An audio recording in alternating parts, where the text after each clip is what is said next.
Frakturat kanë disa, në atë epidemiologjinë e tyre, në shpeshtësinë e tyre kanë disa grupime, si të thuash.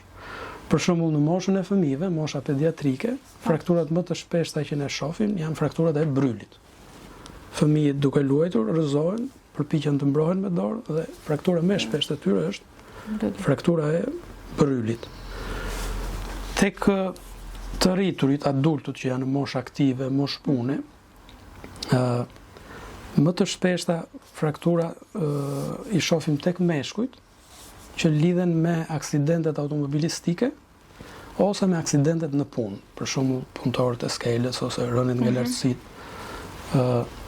Ndërsa grup mosha e tretë janë të moshuarit, të cilët bëjnë fraktura që lidhen me moshën, me faktin që skeleti i tyre pson disa ndryshime të moshës, siç është osteoporoza, i bën kockat më të brishta, dhe frakturat e tyre ndodhin me trauma minimale. Për shembull, një i moshuar mbas një rrëzimi shumë të thjeshtë nga pozicioni ndënjur, mund të psojë një frakturë të kofshës.